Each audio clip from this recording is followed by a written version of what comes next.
Информация пока неофициальная. Российская армия потеряла генерала. Кремль опять дергает НАТО за усы. Очередной нарушитель в небе над Балтикой. Талибы дали два ответа Трампу. Один дипломатичный, другой не очень. Исторический день. Несколько членов Большой Семерки наконец решились на важный шаг. Антикоррупционная революция в Юго-Восточной Азии. Третью страну за 3 недели охватили антиправительственные протесты.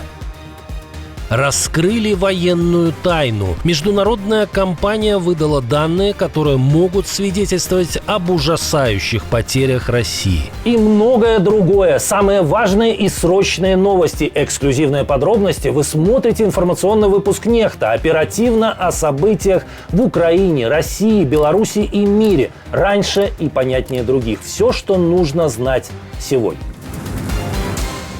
В российской армии стало на одного генерала меньше. Речь о широко известном Александре Лапине, не раз оказывавшемся в центре громких скандалов. Как пишет РБК, со ссылкой на неназванный, но хорошо информированный источник, высокопоставленного офицера уволили с военной службы. Именно Лапин возглавлял группировку «Центр» тогда, когда ВСУ позорно выгнали ее из Харьковской области. Когда Кадыров публично назвал его бездарем, генерал остался на плаву. В 2024-м Лапин уже отвечал за оборону Курской области и снова провалился. Украинцы взяли под контроль часть региона, а вернуть его удалось только через 9 месяцев ожесточенных боев при поддержке солдат из КНДР. Но для бездарного военачальника нашли запасной аэродром. По данным Татар-Информ, родившегося в Казани Лапина отправят по месту рождения. Генерала пристроят помощником главы Татарстана. Его новое боевое задание – поиск пушечного мяса для фронта и работа с так называемыми ветеранами СВО.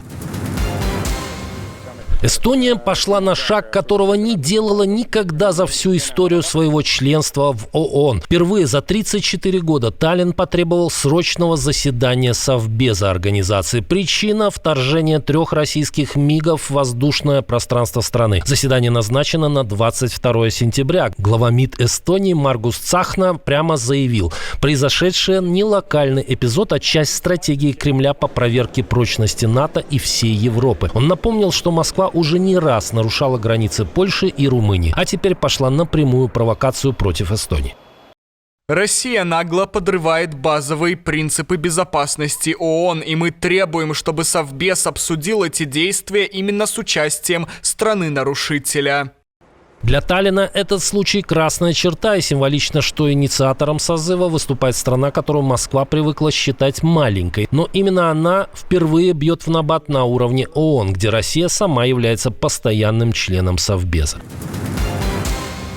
А тем временем Москва продолжает создавать напряжение в регионе. Над Балтийским морем снова была тревога. 2 немецких истребителя были экстренно подняты в воздух, чтобы перехватить российский военный самолет. Борт не нарушил немецких границ, но двигался в международном воздушном пространстве с нарушением правил, игнорируя запросы выйти на связь. С базы в Росток-на-Аге срочно вылетела пара немецких еврофайтеров, и лишь тогда стало ясно – это российский разведчик Ил-20М.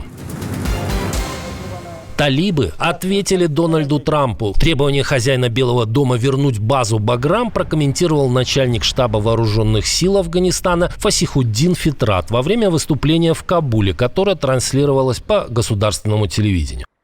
Афганистан полностью независим, им руководит собственный народ и не зависит ни от одного иностранного государства. Мы не боимся ни одного хулигана или агрессора. Менее дипломатично высказался министр обороны Афганистана Мохаммад Якуб Муджахид. Наш ответ таков: если вы захотите получить базы, мы готовы воевать с вами еще 20 лет. Ранее Трамп потребовал от Талибана вернуть Баграм под контроль США. В противном случае, как написал президент в соцсети, случатся очень плохие вещи. Исторический сдвиг мировой политики. Канада, Австралия и Великобритания одна за другой с разницей всего в несколько минут официально признали палестинское государство. Сегодня, чтобы возродить надежду на мир и решение о двух государствах, я, как премьер-министр этой великой страны, ясно заявляю, что Соединенное Королевство официально признает государство Палестина. Кир Стармер подчеркивает, признание Палестины не означает сдачи перед Хамас. Hamas is a brutal terror organization. Хамас – жестокая террористическая организация. Наш призыв к подлинному решению о двух государствах – полная противоположность их злобной мечте. Поэтому мы ясно заявляем, это решение не награда для Хамас, потому что это означает, что у Хамас не будет будущего, никакой роли в правительстве. В то же время премьер Британии заявляет, что не реагировать на происходящее в Газе невозможно. Рукотворный гуманитарный кризис в Газе достигает новых глубин, непрекращающиеся и усиливающиеся бомбардировки Газы израильским правительством, наступление последних недель, голод и разрушение совершенно невыносимы. Десятки тысяч людей погибли, в том числе тысячи, пытавшиеся найти еду и воду. Эти смерти и разрушения ужасают всех нас. Этому должен быть положен конец.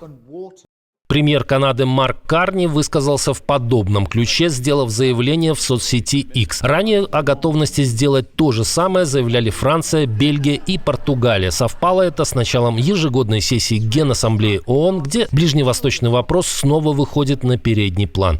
Администрация Дональда Трампа последовательно критиковала партнеров за такие намерения, жестко критикует решения крупных стран Запада и Израиль. Нам придется бороться как в ООН, так и на всех других аренах с направленной против нас лживой пропагандой и призывами к созданию палестинского государства, которые поставят под угрозу наше существование и станут абсурдной наградой за терроризм. Уважаемые подписчики, обращение к вам. Ведь именно вы решаете, узнают ли все эти новости еще больше людей. Каждая ваша подписка, каждый лайк, каждый репост, каждый комментарий длиннее 6 слов и каждый досмотр видео до конца помогает продвигать наши ролики среди сотен тысяч новых пользователей. Так еще больше людей узнают правду именно благодаря вам. Спасибо за то, что остаетесь с Нехта, и продолжаем. Протесты вспыхнули в очередной стране Юго-Восточной Азии. После Индонезии и Непала восстали Филиппины. Десятки тысяч людей вышли на улицы Манилы, чтобы выразить свое возмущение ужасающим уровнем коррупции.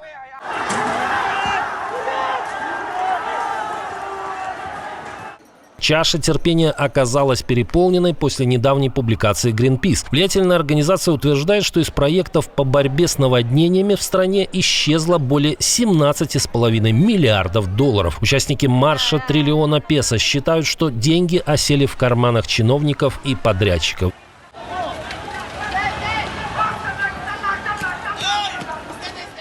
День выбрали не случайно. 21 сентября 1972 года Фердинанд Маркос ввел в стране военное положение, которое стало началом его 20-летней диктатуры и массовой коррупции. Парадоксально, но сын диктатора, а по совпадению нынешний президент Фердинанд Бонгбонг Маркос-младший, заявил, что разделяет возмущение граждан.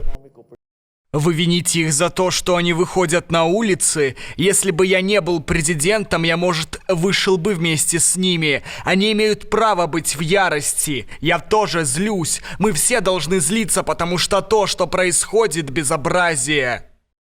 Неужели ничего не знал? Некоторые сомнения вызывает следующий факт. Накануне спикер Палаты представителей Мартин Ромуальдес подал в отставку после того, как строители обвинили почти 30 депутатов и чиновников Министерства общественных работ во взятках. Самое интересное, что господин Ромуальдес – это двоюродный брат президента. Тем временем сам Маркос-младший поручил комиссии во главе с бывшим судьей Верховного суда Андреасом Райесом проверить проекты по защите от наводнений за последние 10 лет.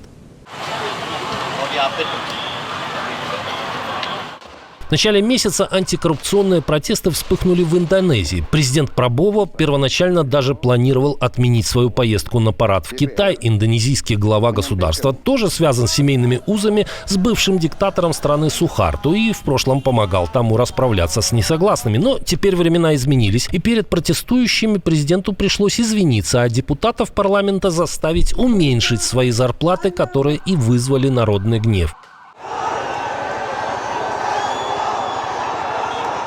Позже антикоррупционные протесты разгорелись в Непале, и тут они быстро переросли в настоящее восстание. Членам правящего кабинета пришлось бежать, а к власти пришло новое временное правительство, которое впервые возглавила женщина. Протесты в 3 странах региона за 3 недели. Совпадение или Юго-Восточную Азию охватывает антикоррупционная революция. Россия снова впереди планеты всей, но речь скорее об антирекорде. Страна вышла на 1 место в мире по дисбалансу полов. Компания Civexplorer проанализировала данные за прошлый год и пришла к выводу, что женщин в России гораздо больше, чем мужчин, почти в 2 раза. Для сравнения, в Японии женщин 55,5%, в Таиланде 55%, в Мексике еще чуть меньше. В США и Германии перевес куда скромнее – 52-53%, а вот в Индии, Египте и Китае картина обратная. Там большинство составляют мужчины. Цифры от Civexplorer в отношении России резко расходятся с официальными статистическими данными, где доля женщин составляет всего 53,6%. Но это статистика за 2021 год. А с тех пор происходит нечто, что могло сильно увеличить убыль и отъезд российских мужчин. А статистика относительно рождаемости и смертности стала практически военной тайной. Так что, может, Civexplorer знает что-то, о чем молчит Росстат. Как думаете, куда исчезли российские мужики? Отдельное спасибо, что досмотрели до конца. Спасибо за ваше доверие. Жду развернутых комментариев, лайков и репостов. Это важно, чтобы нас становилось больше. На этом пока все. До новых встреч и хороших вам новостей.